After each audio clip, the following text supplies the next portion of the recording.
Me dijeron tú solo eres la sombra de tu hermano y se burlaron todos en la cena familiar. Hasta que su jefe entró, me abrazó y dijo, perdón, jefe, llegué tarde. Desde que tengo memoria, mi familia ha estado obsesionada con la idea de que uno solo puede valer algo si encaja en un molde muy específico, el hijo modelo, el exitoso, el que se viste con camisa planchada. Tiene un carro del año y aparece en reuniones familiares hablando de promociones laborales y seguros de vida. Mi hermano Marcos era ese cabrón.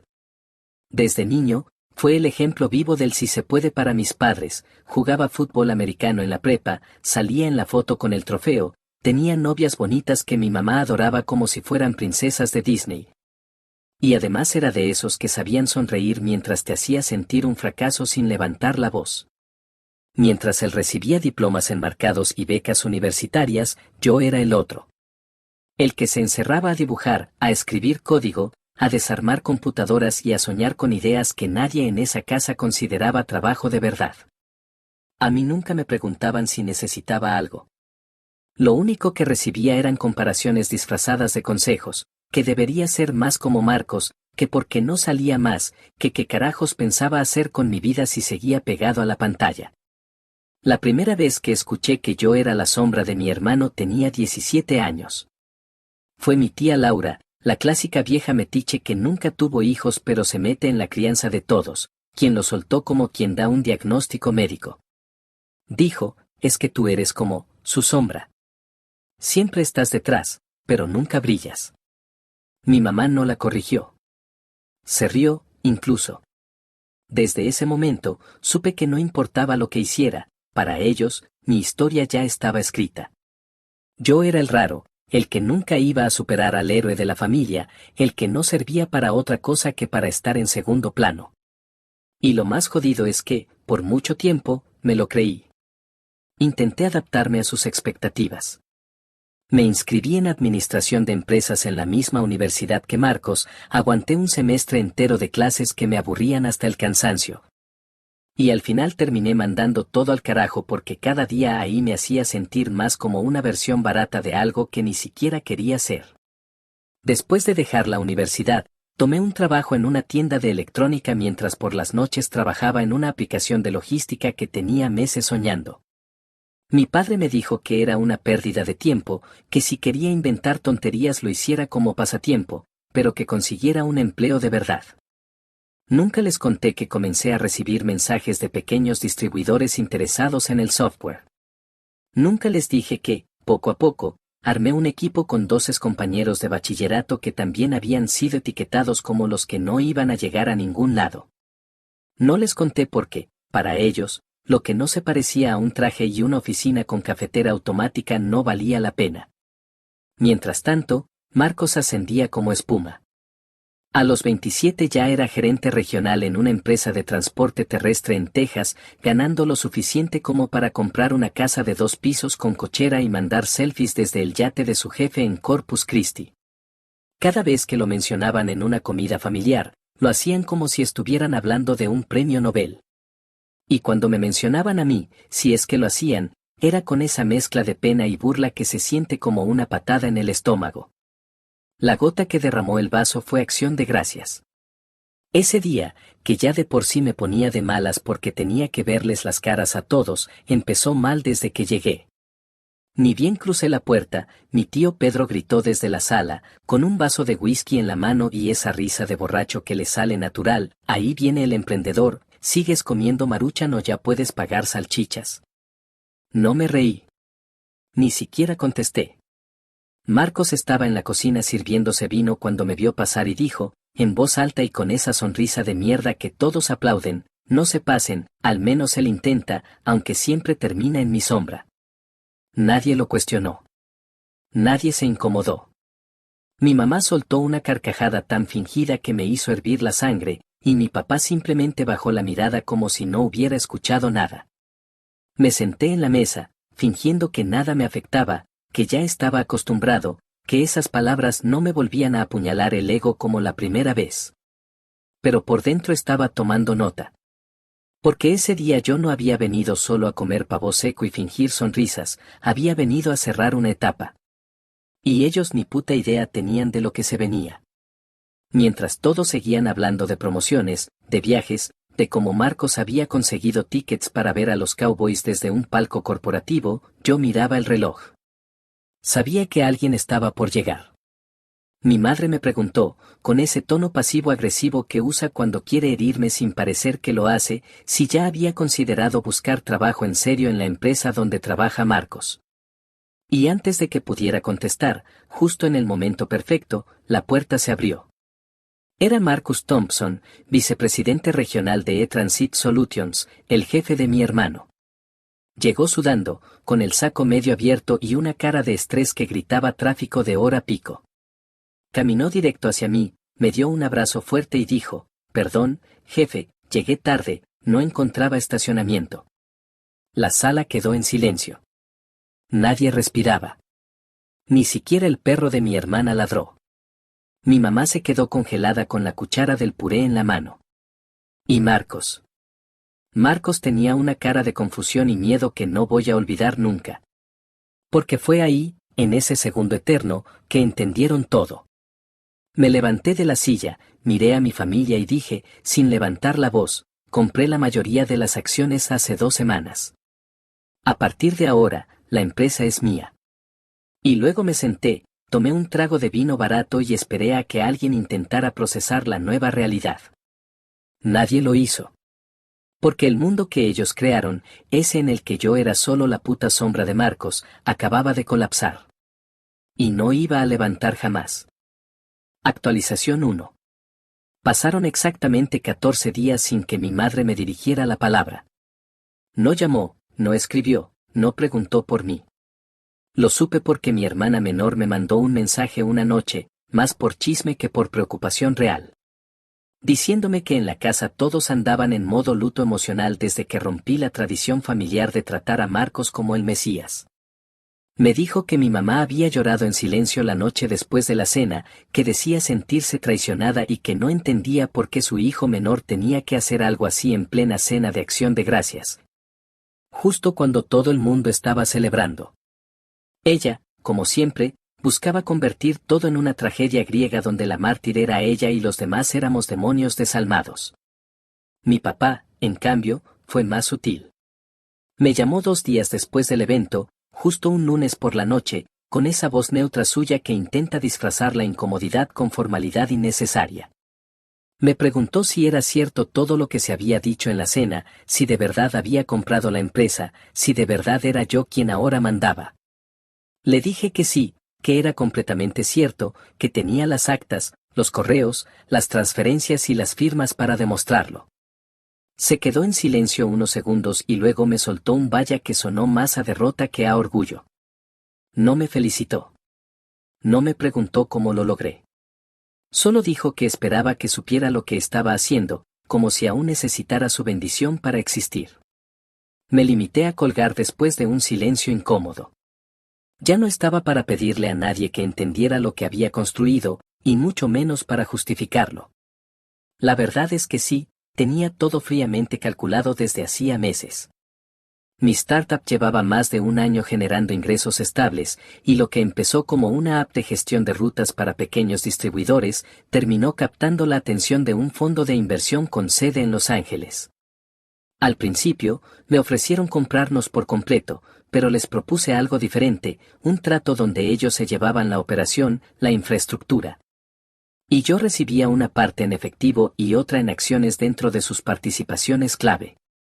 Entre esas participaciones estaba E-Transit Solutions, la empresa donde trabajaba mi querido hermano Marcos, y justo por esa grieta fue que me colé. Con la ayuda de un asesor legal y uno de los gestores del fondo, compramos acciones estratégicas, primero en pequeñas dosis, y luego, con un solo movimiento silencioso, tomamos el control mayoritario. No necesitaba hacer una revolución ni correr a nadie. Solo necesitaba estar en la cima y mirar hacia abajo. Marcos ni se enteró, como tampoco se enteró que el nuevo inversionista Ángel que había empezado a aparecer en las reuniones clave era el mismo pendejo al que le hacía chistes en cada reunión familiar. Pasé las primeras semanas como dueño sin hacer muchos cambios visibles. No necesitaba gritarlo. Mi objetivo no era alardear, era mirar, escuchar, entender cómo funcionaban las cosas por dentro. Y en ese proceso, encontré joyas. Me metí de lleno a revisar los informes de gastos, las auditorías internas, los estados financieros del último año, y encontré una lista de irregularidades con el nombre de mi hermano marcado con letras gigantes. Vi reembolsos de viajes de negocios que incluían spas, vinos de $300, noches en hoteles de lujo en ciudades donde la empresa ni siquiera tenía clientes.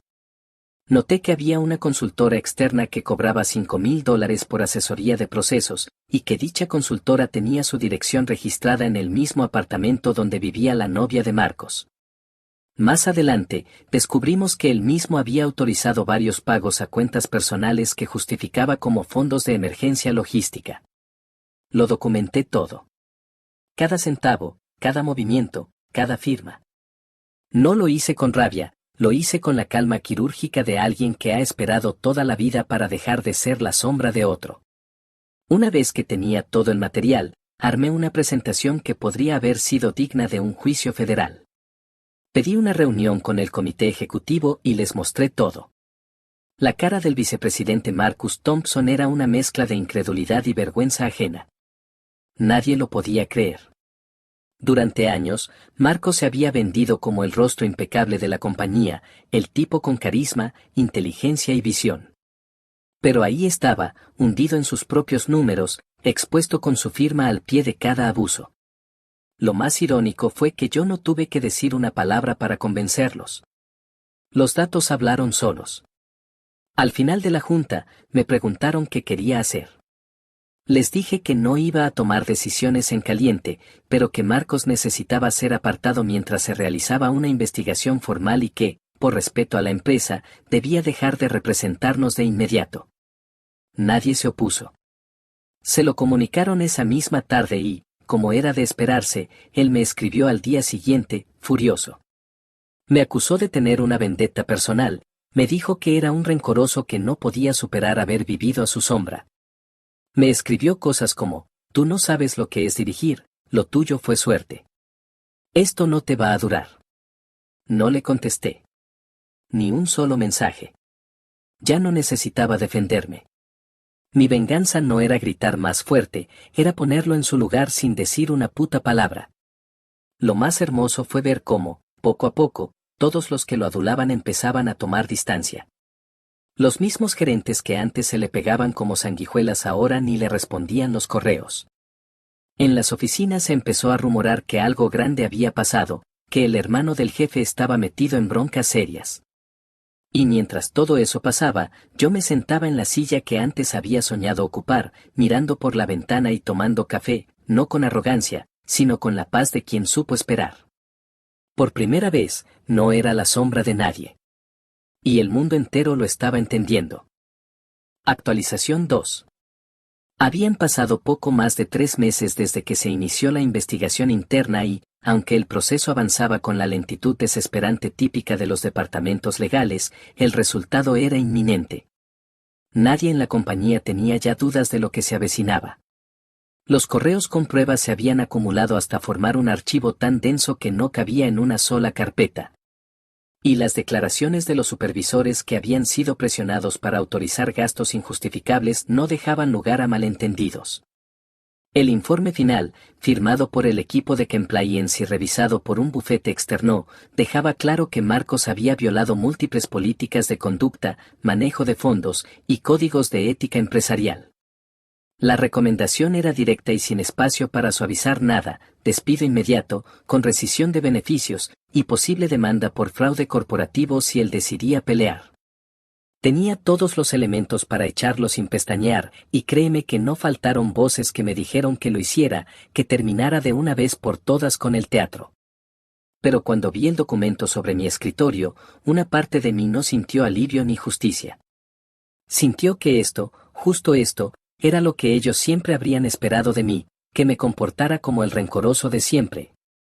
Que me cobrara cada humillación como un adolescente vengativo y no como un adulto que aprendió a no rebajarse a la altura de quien lo menospreció. Así que lo que hice fue mucho más jodido. Lo degradé. Le mandé una carta formal en la que se le notificaba que, como medida disciplinaria, sería reubicado de manera inmediata al centro logístico de Houston, en un puesto operativo de nivel básico. Supervisor nocturno de bodega. Nada de traje, nada de oficina privada, nada de aire acondicionado.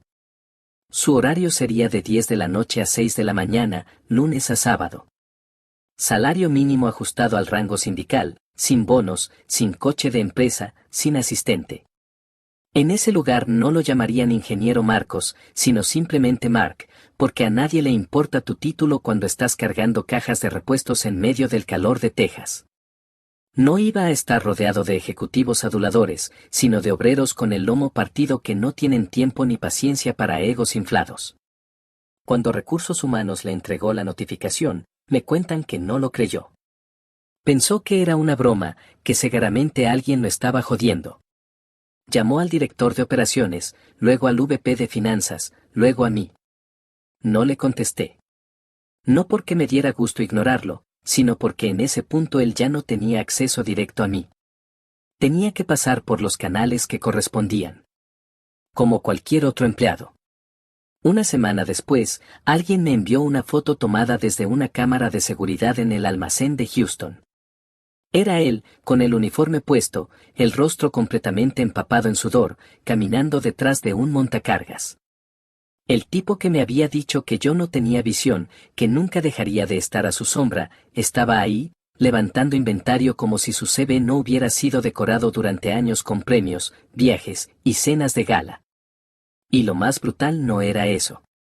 Era saber que, cada noche, mientras empacaba cajas y revisaba inventarios hasta las tantas de la madrugada, debía mirar el letrero gigante en la entrada del almacén, el que decía Shadow Logistics Houston Operations Hub, con mi firma estampada en la esquina inferior. El nombre no era casualidad. Decidí rebautizar la compañía como Shadow porque si algo aprendí durante toda mi maldita vida fue que las sombras no son debilidad. Son donde uno se forma cuando el resto del mundo te niega la luz. Y ahora él estaba trabajando literalmente bajo ese nombre, bajo la sombra que tanto tiempo dijo que yo era. La noticia de su traslado corrió como pólvora entre todos los departamentos. Algunos reaccionaron con nerviosismo, otros con un silencio incómodo, y unos cuantos, los más sinceros, con una mezcla de alivio y burla apenas disimulada. El tipo que había dado órdenes sin saber cómo funcionaban las rutas ni cuánto pesa un pallet completo de baterías, ahora tenía que enfrentar la parte más dura del negocio.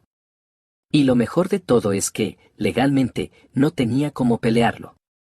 Había firmado su contrato, había violado múltiples cláusulas y su única alternativa era renunciar. Pero no lo hizo. Porque renunciar era aceptar que lo habían bajado del pedestal, y su ego, aunque magullado, todavía se creía capaz de recuperar terreno. Mientras tanto, yo me enfoqué en lo que realmente me importaba, levantar la compañía, hacerla rentable, demostrar que más allá de la venganza había talento, estrategia y visión. Rediseñamos los procesos logísticos, mejoramos el sistema de rastreo de unidades, implementamos nuevas rutas más eficientes con ayuda de IA y cerramos acuerdos con cadenas de distribución que antes ni nos miraban. Fue en ese contexto que recibimos una propuesta de Amazon Logistics. Querían contratar nuestros servicios para cubrir una parte de su red en el sur de Estados Unidos. Era un contrato enorme, de esos que te cambian la estructura completa de la empresa. Armé al instante un equipo especial para la negociación, liderado por un par de ejecutivos que habían trabajado conmigo en la startup original. La negociación fue dura, con cláusulas exigentes, pero finalmente firmamos. Ese día, cuando el documento llegó a mi bandeja, recordé la última reunión de negocios en la que mi familia se había burlado de que solo sabía programar y jugar a ser jefe. Pues ahora estaba liderando una empresa que iba a mover mercancía para uno de los monstruos logísticos más grandes del mundo. A las pocas horas de que se anunciara internamente el nuevo contrato, recibí un correo de Marcos. No tenía asunto, solo un cuerpo de texto largo, lleno de disculpas a medias, frases como he reflexionado, me cuesta admitir esto, me dejé llevar, fue un error de juicio, no sabía que habías llegado tan lejos. Decía que se sentía humillado pero agradecido por no haber sido despedido. Que su orgullo había sido una carga durante años. Y cerraba con una petición, que por favor le diera una segunda oportunidad, que quería redimirse, que aún podía aportar. Leí el mensaje entero sin sentir ni rabia ni compasión. Solo una calma que no conocía. Le respondí con 2 líneas. Le dije, el cambio empieza sudando. Hablamos cuando termines tu turno. No hubo firma. No hubo atentamente. No hubo adornos. Porque las disculpas que se escriben desde la vergüenza no valen nada si no están acompañadas por acciones reales. Y porque, por primera vez, yo no necesitaba gritar nada. Estaba sentado exactamente donde él creyó que yo jamás llegaría. Y lo había hecho sin permiso, sin ayuda y, sobre todo, sin olvidar. Actualización 3. Había pasado poco más de 1 año desde aquella cena de acción de gracias en la que todo cambió, y para entonces la empresa ya no era ni la sombra de lo que había sido bajo la gestión anterior. El contrato con Amazon había sido solo el inicio.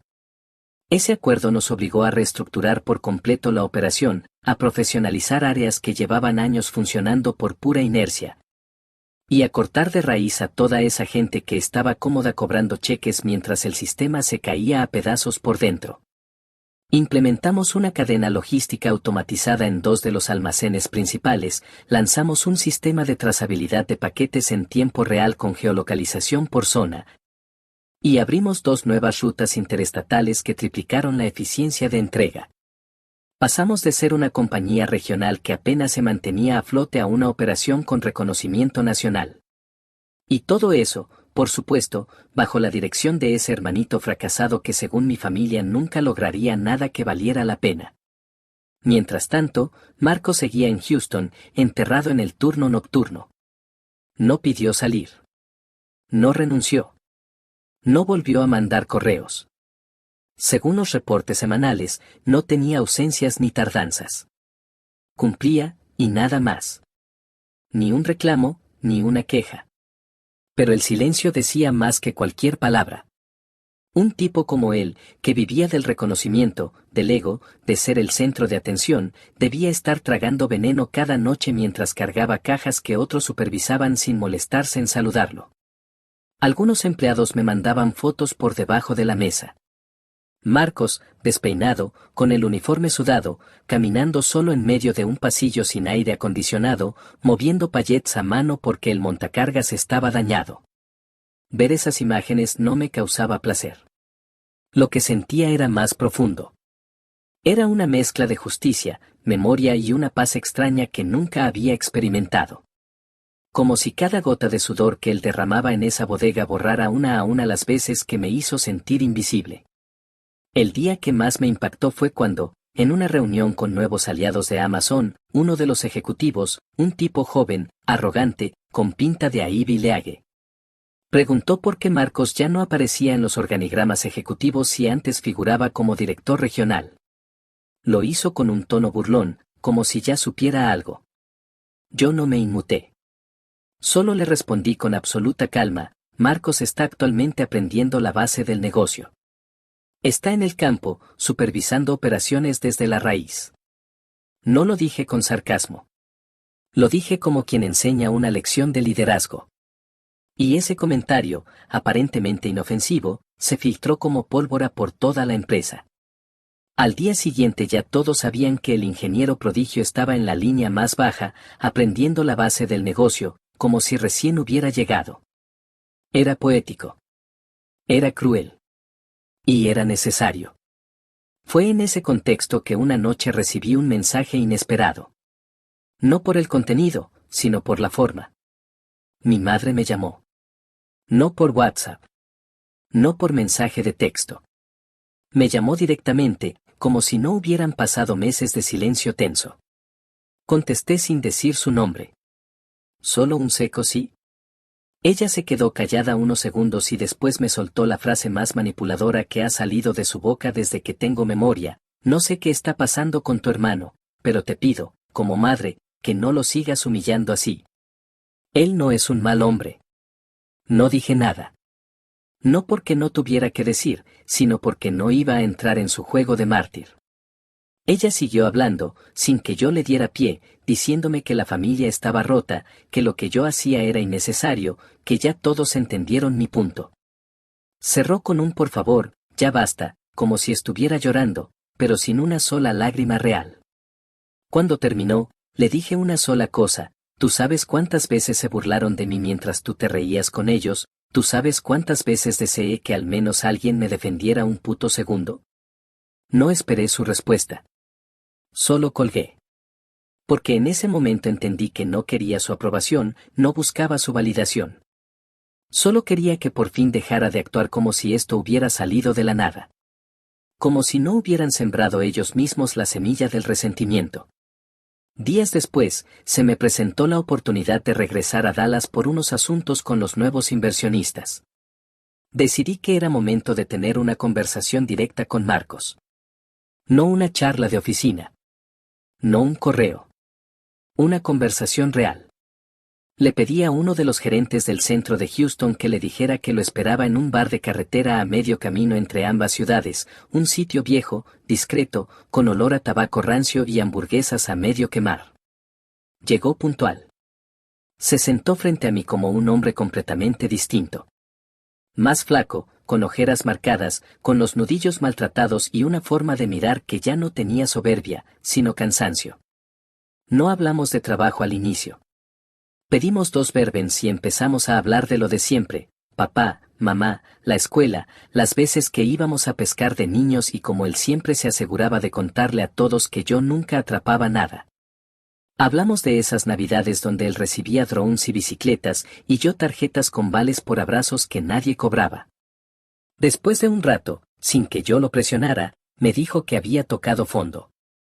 Que su novia lo había dejado apenas lo trasladaron a Houston, que no había aguantado ni 2 semanas sin sus privilegios. Que los amigos con los que salía cada fin de semana ahora ni le contestaban el teléfono. Que mamá lo miraba como si se le hubiera muerto el hijo perfecto. Me dijo, con los ojos rojos, que por fin entendía. Que no era que yo hubiera querido joderlo. Era que él nunca se había dado cuenta de lo que valía lo que yo hacía. Que toda su vida pensó que yo era un intento, no un resultado. Saqué un sobre del bolsillo de mi chaqueta. Dentro había un nuevo contrato. Un ascenso. Un rol intermedio en planeación operativa, con oficina en Dallas, salario decente pero nada lujoso. Lo que él antes hubiera despreciado, ahora era un salvavidas. Condiciones claras: tenía que completar otro año en Houston, sin faltas, sin reclamos, y terminar un curso certificado en gestión de proyectos que la empresa cubriría. Solo después de eso podría volver. Me miró con un odio seco, como el de alguien que sabe que no puede rechazar lo que le están ofreciendo. Firmó sin preguntar. Y mientras lo hacía, pude ver cómo se tragaba cada una de las frases condescendientes que me lanzó durante toda la vida. Salimos del bar sin despedirnos. Cada uno a su auto, cada uno a su camino. Pero esa noche, mientras manejaba de regreso, supe que la historia estaba cambiando. No porque él estuviera pidiendo perdón, sino porque, por fin, yo ya no lo necesitaba. Actualización 4. Pasó más de un año desde esa noche en el bar, y aunque había pensado que las cosas se calmarían, que tal vez mi madre dejaría de actuar como si yo fuera el villano de su novela y que Marcos entendería que había llegado el momento de tomar las riendas de su vida con la misma actitud que usó para pisotearme durante años. La realidad fue otra. Todo cambió, sí, pero no en la dirección que muchos esperaban. Marcos completó su año en Houston sin faltar un solo día. Llegaba puntual, cumplía con sus tareas, evitaba conflictos. Incluso aceptó trabajar 2 semanas seguidas sin descanso cuando uno de los supervisores renunció de repente. Y terminó el curso de gestión de proyectos que le exigimos con una nota que, aunque no fue brillante, sí fue lo suficientemente decente como para demostrar que al menos se había esforzado. Lo curioso fue que no me lo dijo él. Me enteré por el informe mensual de recursos humanos, y por un correo del instructor que me escribió personalmente para decirme que Marcos era el único del grupo que no se la pasaba diciendo que ya sabía todo. Esa frase me hizo detenerme. Me quedé mirando la pantalla durante varios minutos, procesando lo que acababa de leer. Por primera vez, alguien se refería a él como un aprendiz, no como un tipo que se cree por encima del resto. Era raro. Casi incómodo. Decidí que ya era momento de que regresara a Dallas. No por compasión, sino porque había cumplido lo que le exigimos. Y porque, siendo honestos, tenía curiosidad. Quería ver en qué se había convertido después de todo ese tiempo cargando bultos en la oscuridad y viviendo con lo mínimo. Lo llamé a mi oficina un jueves por la mañana. Había programado reuniones con inversionistas para la tarde, así que solo tenía ese espacio. Cuando entró, lo primero que noté fue su ropa, camisa sin arrugas, sin corbata, pero limpia, zapatos desgastados pero lustrados, y una carpeta en la mano, como si todavía creyera que debía probar algo. Se sentó frente a mí sin esa actitud de sabelotodo que siempre lo caracterizó. No cruzó las piernas, no interrumpió, no hizo comentarios innecesarios. Simplemente esperó a que yo hablara. Le dije que había leído su informe, que sabía del curso, del desempeño en Houston, y que tenía dos caminos. El primero, podía quedarse en la empresa como planificador senior, con un salario competitivo, responsabilidades específicas y sin ningún tipo de beneficios extras. Solo lo justo. El segundo, podía renunciar, le daríamos una carta de recomendación honesta, sin adornos, sin favores, pero sin mancharlo, y podría empezar desde cero en cualquier otro lugar, sin arrastrar el pasado. Me miró con los ojos fijos, sin una gota de rencor, y después de un momento que se sintió eterno, me dijo, prefiero irme. No por orgullo. Es solo que, ya entendí que este lugar no me pertenece más. No supe si me dolió o si me aliviaba. Pero le tendí la mano.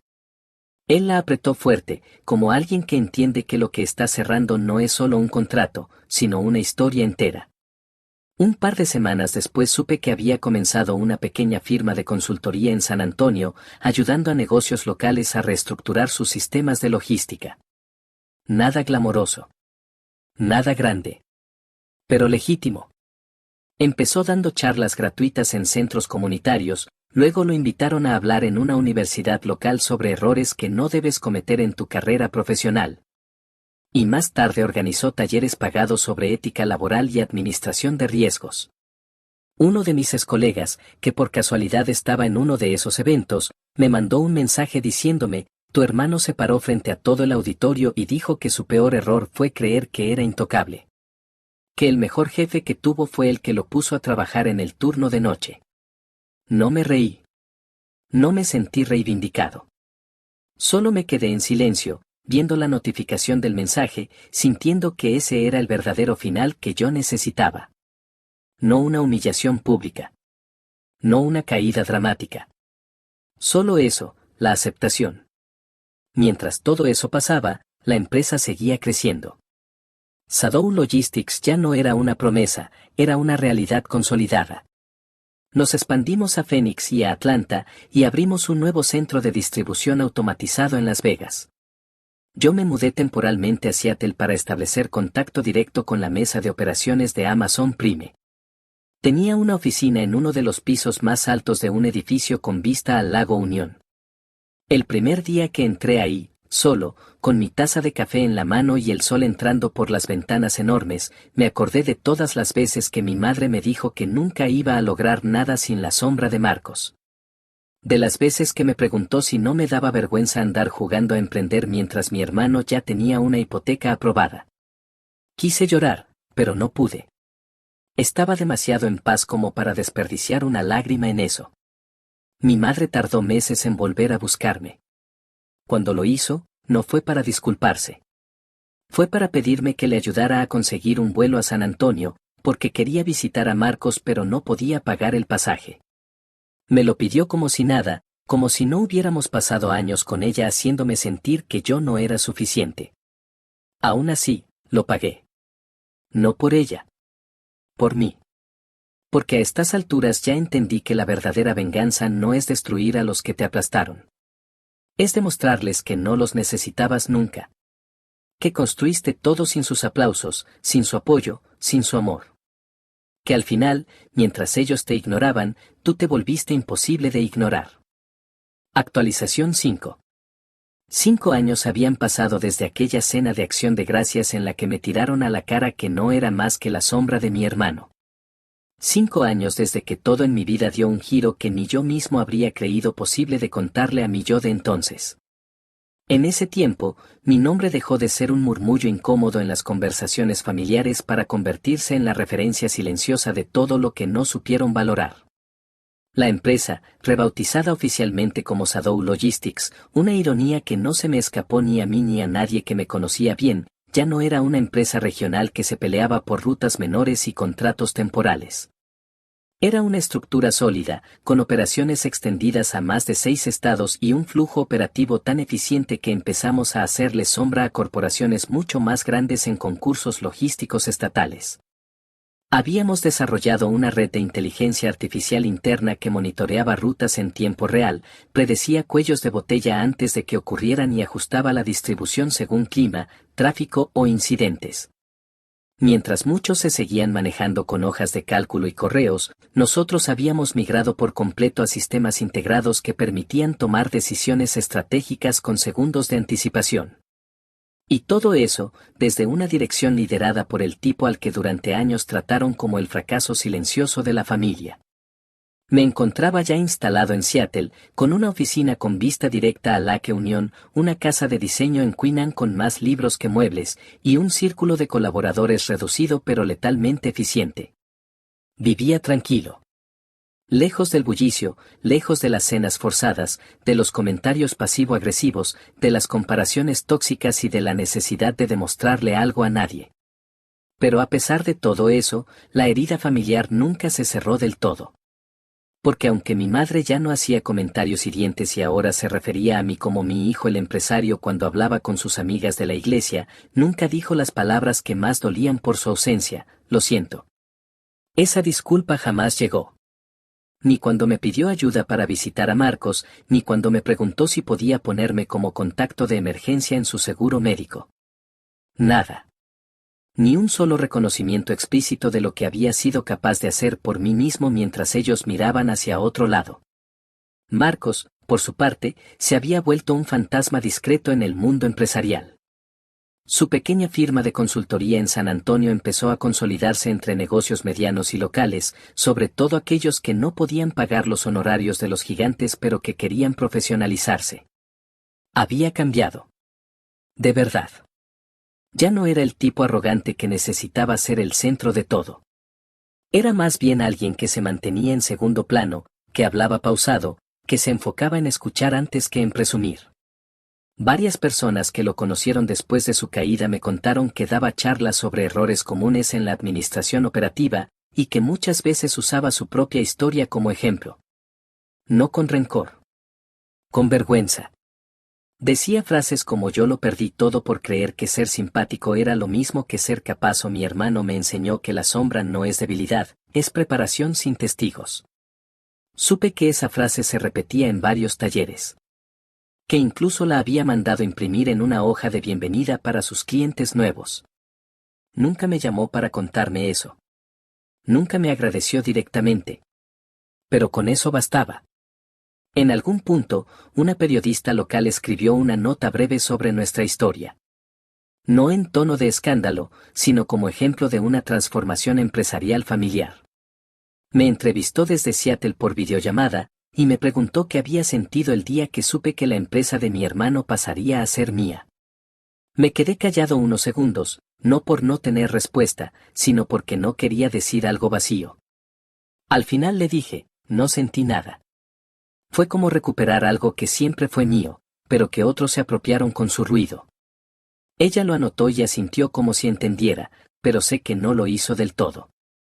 Porque nadie que no ha vivido ese tipo de desdén familiar, que te corroe desde adentro y te hace dudar de tu valor incluso en tus mejores días, puede entender lo que significa redimirte sin que nadie te aplauda. Sin que nadie te abrace al final de la carrera. La última vez que vi a Marcos fue en un evento empresarial en Austin, una cumbre de tecnología aplicada a la logística urbana. Yo estaba como invitado principal, dando una ponencia sobre automatización predictiva. Él estaba entre los asistentes, en la tercera fila. Cuando bajé del escenario y me acerqué a saludar a algunos organizadores, Él se acercó también. Me extendió la mano. Lo hizo con respeto, sin vergüenza, sin ese tono forzado que uno usa cuando quiere quedar bien con quien sabe que está arriba. Me dijo simplemente, buen trabajo, hermano. De verdad. Y antes de que yo dijera nada, se fue. No se quedó a la cena. No pidió una foto. No intentó revivir algo que ya había muerto. Solo se fue. Y en ese gesto encontré el cierre que necesitaba. Porque la verdadera venganza no es aplastar a quien te humilló. Es lograr que ese alguien vea, sin que tú lo señales, que se equivocó en todo lo que creyó saber sobre ti. Y que aún así, tú no necesitaste destruirlo para reivindicarte. Desde entonces, vivo sin rencor. Pero con memoria. Porque el olvido no es señal de paz.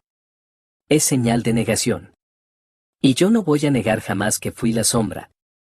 Porque en esa sombra aprendí a mirar, a resistir, a construir en silencio. Porque mientras todos miraban la luz de mi hermano como si fuera el camino inevitable al éxito, yo cavaba túneles. Y hoy, desde la cima que construí con mis propias manos, no miro hacia abajo con desprecio. Miro con claridad. Porque ahora sé que no necesitaba que me vieran. Solo necesitaba dejar de pedir que lo hicieran. Actualización final. Ha pasado casi una década desde aquella noche en la que mi tío gritó en la sala que yo era un chiste con delirios de grandeza y mi hermano levantó su copa, saboreando la risa colectiva como si fuera parte del postre. 10 años desde que mi madre me preguntó si ya había considerado buscar un trabajo de verdad, justo antes de que el vicepresidente de la empresa donde trabajaba mi hermano entrara y me llamara jefe frente a todos. 10 años desde que los obligué a ver lo que realmente valía mi nombre, sin levantar la voz, sin insultos, sin una sola maldita grosería que se pudiera usar en mi contra. Solo hechos. Firmas. Realidad. Y desde entonces, nunca volví a mirar atrás con nostalgia, pero tampoco cerré la puerta a los recuerdos. Porque toda esa mierda me construyó. Me formó.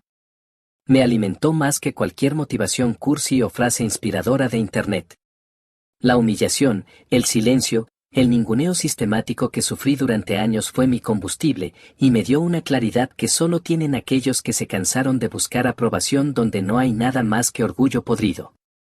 Shadow Logistics hoy no es solo una empresa. Es una marca, una cultura, una forma de operar que ya es estudiada en escuelas de negocios de todo el país. Años después de la reestructura inicial, fundamos un centro de innovación logística en Seattle en colaboración con un programa de inteligencia artificial aplicada al transporte urbano.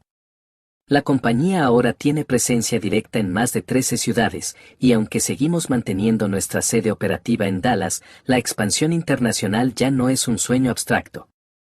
Cerramos contratos en la frontera con México y abrimos una sucursal en Guadalajara para empezar operaciones con pequeñas empresas distribuidoras en el Bajío. El nivel de optimización alcanzado por nuestra plataforma es tan alto que algunos analistas nos comenzaron a llamar la pesadilla de los grandes. Amazon renueva con nosotros cada año. Walmart está en la fila. Target ya pidió reuniones. La competencia nos conoce. Nos respeta. Y no por nuestros trajes ni por los logos. Por nuestra capacidad de anticiparnos. Por el nivel de compromiso y, sí, también por el puto nombre que antes era motivo de burla. Porque ahora la palabra Shadow no se dice con condescendencia, se dice con cuidado. Marcos nunca volvió a ser una amenaza, pero tampoco fue una víctima. Después de renunciar y empezar su propio camino, supo mantenerse lejos del espectáculo.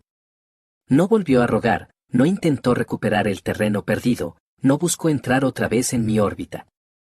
Se quedó en San Antonio, creció lo justo y con humildad. Su firma se volvió un referente para empresas locales, y sus talleres, aunque pequeños, ganaron un reconocimiento discreto pero constante. La última vez que escuché algo de él fue a través de una entrevista que le hicieron en un canal local de YouTube donde hablaba sobre ética empresarial. Ahí, sin dramatismo ni lágrimas, contó parte de su historia. Dijo que había aprendido más en un año de bodega nocturna que en toda su carrera como ejecutivo. Dijo que su hermano lo había puesto a trabajar desde abajo no por venganza, sino porque nadie más se atrevió a decirle que estaba equivocado. Lo dijo sin adornos, sin buscar simpatía. Solo con esa honestidad que uno solo consigue cuando ya tocó fondo y se resignó a dejar de fingir. No lo llamé. No le escribí. No porque no lo apreciara, sino porque entendí que había llegado el punto donde cada quien estaba exactamente donde debía estar. Mi madre envejeció en silencio. No volvió a decir que yo era solo la sombra de Marcos, pero tampoco pronunció nunca esas palabras que sé que guarda atragantadas. Hoy en día me llama con más frecuencia, sobre todo para preguntarme si necesito algo, si ya comí, si tengo tiempo para pasar a verla en Navidad. No se atreve a pedirme disculpas, pero a veces me lanza indirectas en forma de recuerdos, como cuando menciona que aquel software en el que te la pasabas metido toda la noche, al final sí sirvió para algo, ¿verdad? No le contesto. Solo sonrío por dentro. Porque no necesito que lo diga. Ya lo vi. Ya lo vi en su cara el día que vino a visitar mi oficina y se quedó mirando la vista del lago desde el ventanal sin decir una sola palabra durante 5 minutos. Ya lo vi cuando me presentó ante una amiga suya del club de oración diciendo, él es el que levantó una empresa solo, sin ayuda de nadie. Ya lo vi cuando por fin dejó de llamar a Marcos el ejemplo para referirse a él simplemente como mi otro hijo. Lo más irónico de todo es que, en todo este tiempo, nunca escribí un libro, nunca di una TED Talk, nunca fui portada de ninguna revista. No porque no me ofrecieran, sino porque no quise. Porque entendí que el silencio que tanto me dolió durante años también fue lo que me protegió. Lo que me permitió ver sin ser visto. Analizar sin ser interrumpido. Aprender sin tener que fingir que ya sabía todo. Porque mientras los reflectores estaban sobre mi hermano, yo pude crecer como el árbol que se forma en la sombra de otro, torcido, sí, pero fuerte, con raíces profundas que no necesita exhibir. Y eso me enseñó algo que ningún MBA puede darte, que no todos los líderes nacen gritándolo. Algunos se hacen invisibles hasta que ya nadie puede ignorarlos.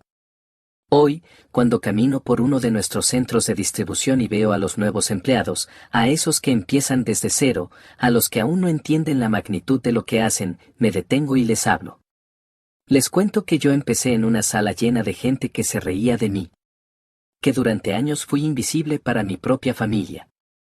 Que me llamaron sombra como si fuera una maldición. Y luego les digo algo que a veces no entienden hasta años después, las sombras no son ausencia de luz.